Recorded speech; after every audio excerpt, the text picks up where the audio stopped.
תגידם. אמרתי לך? כן, הוא בסדר גמור, מה קורה? שמח שותף שליש. יום שישי בבוקר אולם כנסים בתל אביב. כמה מאות אנשים די רגילים מגיעים לכנס של חברת אג'ל. הם מבקשים ללמוד על שיווק ג'ל תוספי מזון. אבל כשמשמיעים להם את המוזיקה הנכונה, הם הופכים למיליונרים.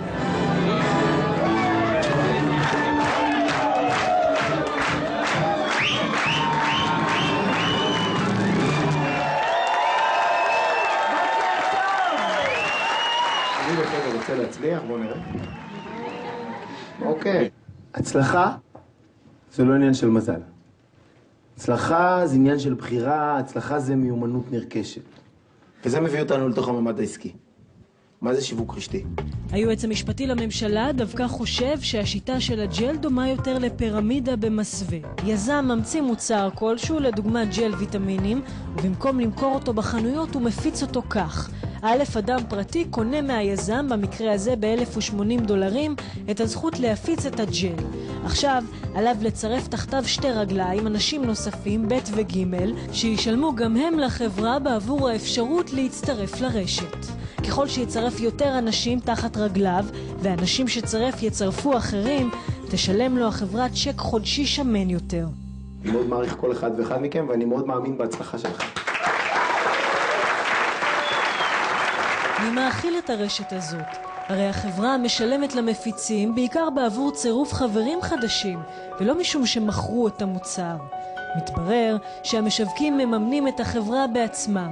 הם מחויבים לקנות כל חודש כמה חבילות של הג'ל במאות שקלים.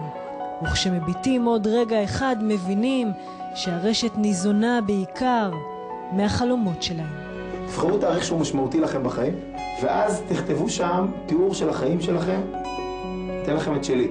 31 לדצמבר 2016. אני סופר, אומן, מאמן. השווי הנקי שלי $100 מיליון, רמת ההכנסה שלי $1 מיליון בחודש. אני איש משפחה למופת, אני אבא נפלא. מי אתם?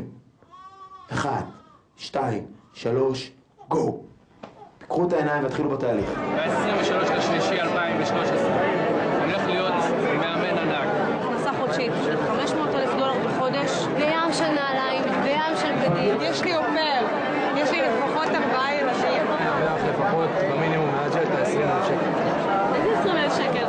זה מה שאני רוצה, בשנה הקרובה 20,000. כשהוא אומר לשתף, אתם אומרים לו, כן זה אפשרי, כן אתה יכול.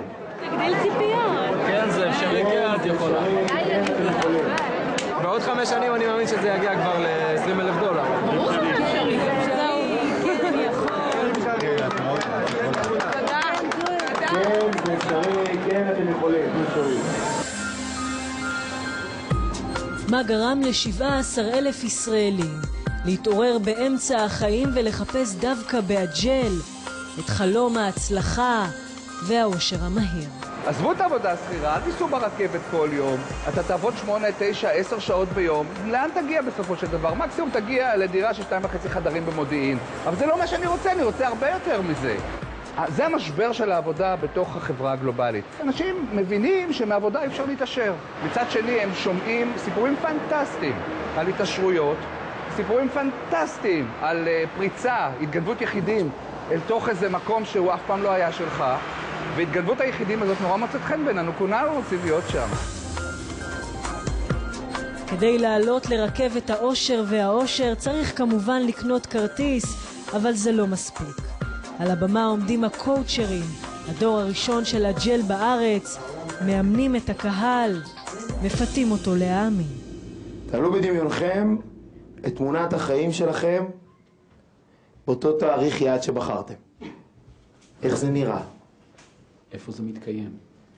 תדעו בדיוק באיזה דרגה אתם עכשיו, באג'ל. מי האנשים סביבכם? תסתכלו על המדף שלכם ותראו את סט המוצרים של הג'ל. זה אומר שיש לכם ארגון של אלפים, אולי עשרות אלפים של אנשים מסביב לכל העולם. תקשרו את התמונה הזאת לאנשים שאהובים עליכם. מהרגע שהתחלנו לזוז, כל מי שהצטרף לתוך המעגל הזה קיבל אימון. פה מה שאנחנו מצאנו זה את האפשרות לחבר את עולם הרוח ואת עולם החומר, את עולם ההתפתחות האישית עם עולם העסקי. מה קשורה התפתחות אישית לג'ל בטעם פירות? אם תשאלו את מנהיגי הרשת, הדרך אל האושר ברורה, לאורכה ניצבים שלטים של חברת הג'ל, ורק מי שיפעל בדיוק לפי ההוראות יעצים את עצמו ויצליח לסחוף אחריו מצטרפים נוספים. הם מלמדים אותך ממש, נתנו לך הנחיות וממש משפטים, איך לנהל את הטלפונים, איך לבנות את השיחה, ממש טקסטים, הם יכולים להכתיב לך משפטים, איך לדבר ולהתאמן עליהם. הנה תסריט לדוגמה כיצד מזמינים חבר קרוב למפגש ביתי על הג'ל. דן, שלום, מדבר שניר. מה שלום האישה, הילדים, איך בעבודה? להקצות 2 דקות, לא יותר. אני צריך שתגיע אליי ביום שלישי בשעה 8:30, זה חשוב מאוד. אני רוצה להראות לך עסק שאני מעורב בו, זה חשוב מאוד. תגובות שעלולות להתעורר ופתרונן. אם דן מגיב, אני אולי אהיה עסוק. תגובתי היא דן, זה מספיק חשוב שתבטל כל דבר ותגיע אליי ביום שלישי בערב. אם דן מנסה לומר, טוב, ספר לי קצת מה זה, תגובתי היא דן, הלוואי שהייתי יכול, זה 90% ויזואלי, זה כמו פאזל, אתה חייב לראות את כל החלקים יחדיו כדי להבין את ההיגיון, או זה מורכב, אי אפשר להסביר בטלפון, צריך לראות את זה. שלום. שלום. כי עוד מוקדם, עוד לא מתחילה המצגת. משפחת אתון הזמינה אותנו להצטרף למצגת ביתית של הג'ל בביתה באמירים. דוד ושמרית, מרפאים אלטרנטיביים, הצטרפו להג'ל לפני יותר משנה. אנחנו חיים במדינה לא קלה, אנחנו עייפים כבר מלחיות בהישרדות. ואנחנו רוצים, כן, אנחנו רוצים לחיות יותר טוב, אנחנו רוצים לטייל סביב העולם בלי הגבלה, אנחנו רוצים לאכול במסעדות גורמה בלי הגבלה. אנחנו רוצים לצאת ממרוץ העכברים. קחו לכם משהו לשתות, אני ארתיח את המים שוב. המצגת אמורה להתחיל, אבל לא הגיעו אליה אנשים חדשים שניתן לצרף לרשת. רק כמה שכבר הצטרפו להג'ל. Hello, my name is Eric Worre. In the next few minutes, you're going to learn about one of the fastest growing business opportunities in the world. החברים מהרשת יכולים אולי לתמוך בשמרית ודוד, אבל הם לא ישפיעו כלל על חשבון הבנק שלהם. לילה טוב. לילה טוב. יש בעסק הזה המון אכזבות, ואנחנו לא אוהבים אכזבות. יושבים ומחכים ואף אחד לא מגיע. זה קורה לא פעם ולא פעמיים. אבל אם תהיה נחוש, בסוף כולם יגיעו. בחזרה לסדנה, כאן עושים הכל כדי למנוע כל גילוי של עייפות או ייאוש מצד המפיצים. אולי אם הם ירגישו מספיק קרובים אחד לשני, תחושת המחויבות תקשה על מי שיבקש לצאת מהעסק. אחד הסודות המדהימים של העסק הזה הוא סוד שנקרא התמסרות. התמסרות זה אומר לדעת להוביל ולדעת להיות מובל. 1, 2, 3, התחילו בתהליך.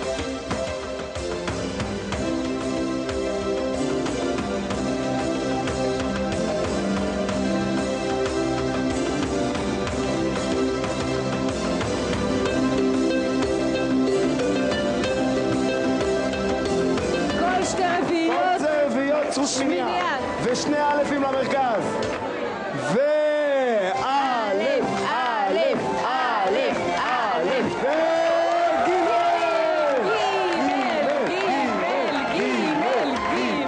ובדיוק כשההתלהבות בשמיים, בקצה האחורי של האולם אנחנו מוצאים את האנשים האלה.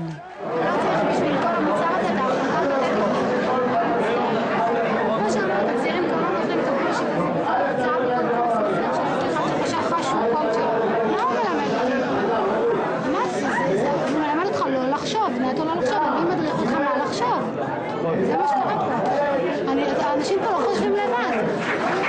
וזה מפחיד אותי. זה בדיוק הזמן לחבק מישהו. זה פשוט...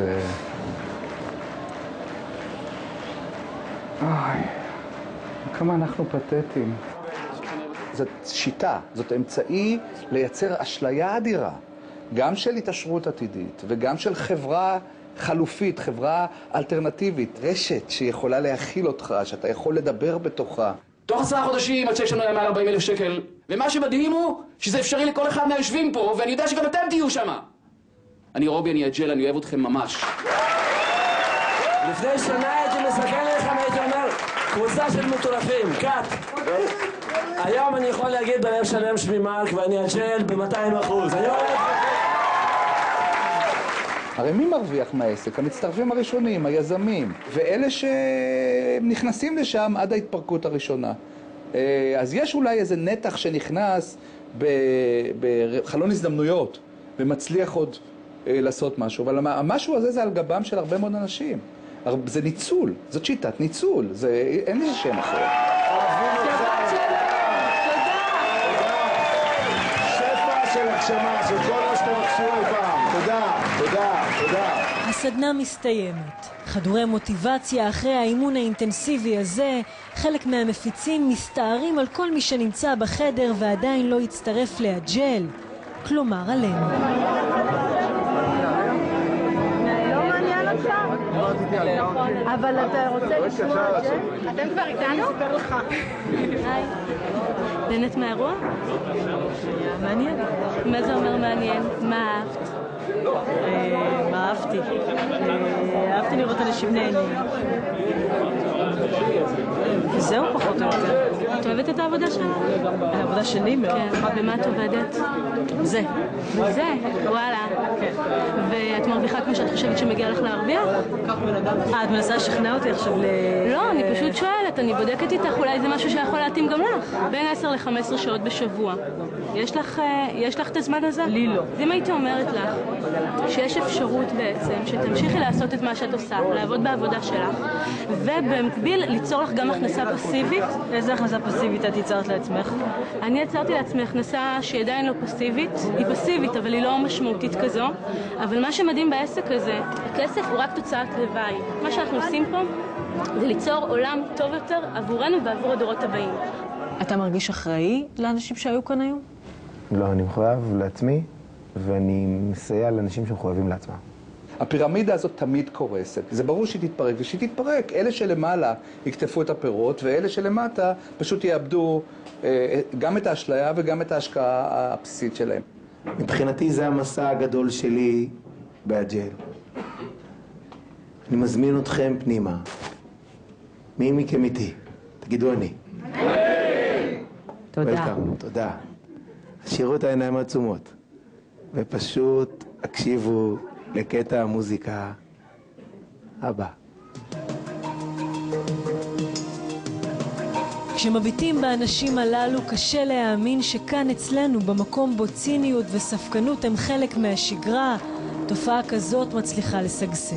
ברור שלא כל החברים ברשת מאמינים שהם הג'ל והג'ל זה הם, וחלקם אולי אפילו ירוויח כסף או משהו אחר בדרך.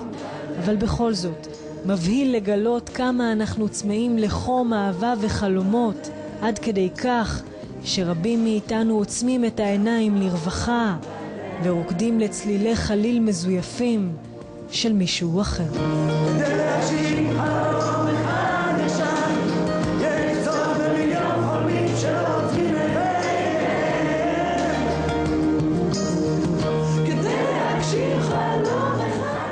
אז נסלי, כמעט שנה עברה, מה קרה מאז לאג'ל? תשמע, אג'ל עדיין עובדת, מתברר שאנשים רוצים להאמין בכל הכוח, זה לא דבר שעובר כל כך בקלות. שוב הצלחנו להשפיע. כן. אבל לא, הצלחנו קצת. היו אנשים שעזבו את החברה הזו, שהתפכחו מה שנקרא, אחד מהם זה אחד האנשים הבכירים ביותר בחברה, אחד מהיוזמים והמשווקים הענקיים ביותר שסחף אחריו בעצמו אלפי אנשים. הוא עזב את החברה ופתח או הפך שותף בחברה חדשה בשם מונאבי. החברה הזו נפתחה השבוע בארץ. השיטה היא די דומה, המראות הם די דומים. לא, ג'ל לתמצית מצמח טרופי אחר שמבטיח לנו בריאות, אבל הקסם הוא שהוא מבטיח בעיקר לאנשים שעברו אחריו מאג'ל לחברה החדשה, זה להיות ראשונים. ראשונים בפירמידה.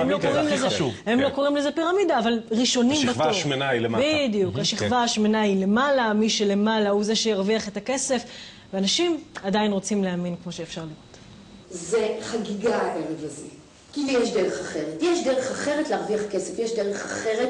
לא סתם יש לאנשים שהם עשירים והם כל הזמן הולכים ומתעשרים, ולא סתם המון אנשים נשארים עניים. או בינוניים, שזה כבר עניים מבחינתי.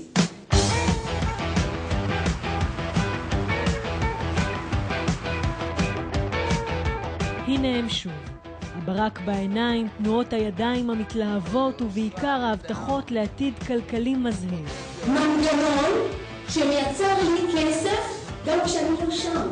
גם כשאני לא נוכחת. האישה הזו לא מנסה לגייס חברים חדשים לרשת אג'ל, היא עובדת עבור הכוכבת החדשה בשמי השיווק הרשתי בארץ, חברת מונבי. Some people call this super juice. The real name is Monavi. A so-called superfood from the Amazon rainforest. אז זוהי חברת השיווק הרשתי מונבי שמפיצה מיץ בריאות, אבל מה קרה ל-17,000 הישראלים שהצטרפו לחברת אג'ל הוותיקה יותר? מתברר שהחברה עברה משבר קריטי, כאשר כמה מבחיריה, ובראשם מי שהקים את החברה בישראל רנדי שריידר, עזבו לטובת מונבי.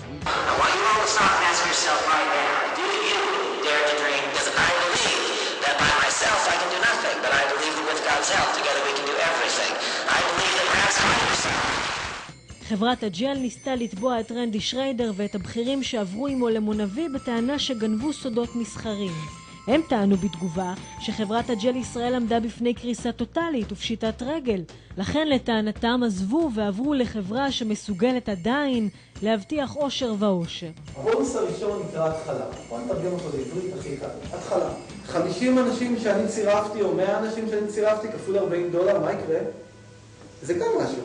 אג'ל טוענים שלא קרסו, מונבי טוענים שהם אינם פירמידה, ובכל זאת בוודאי כבר הבנתם את השיטה. תחשבו עד כמה זה מדהים.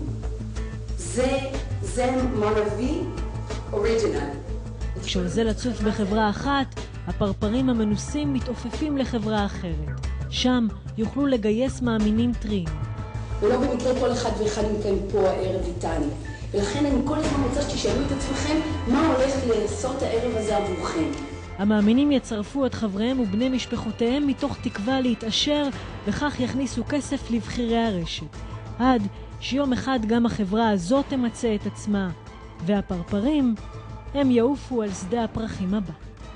תגיד, שמעת שאורן זריף החליט שירון לונדון הוא המשיח? כן, זה אני סיפרתי לו, ואני נשאלתי. הוא רוצה מסתבר לשים על הקמפיין הזה שירון הוא המשיח כמה מיליונים. עכשיו הנה התלונה שלי ואני מקווה שאני לא אשמע בכיין. ירון עוד דיבר נגדו אמנם קצת כשהוא בא אליו לאולפן. ישראל רוזנר הראה אצלנו את המופרכות של תעשיית זריף. אז למה רוזנר הוא לא המשיח? ועכשיו ברצינות, כמה שלא טיפלנו בתופעת זריף, אנחנו ואחרים, לא הצלחנו לפצח איך למרות כל הפרסומים, אנשים עדיין שמים אצלו גם את כספם, גם את תקוותיהם. אז הנה תזכורת מהכתבה של רוזנר עליו, וגם ניסיון לברר מה עבר על זריף מאז. רצה תן קצת מוזיקה שאני אוהב כמו כל בוקר. אוקיי.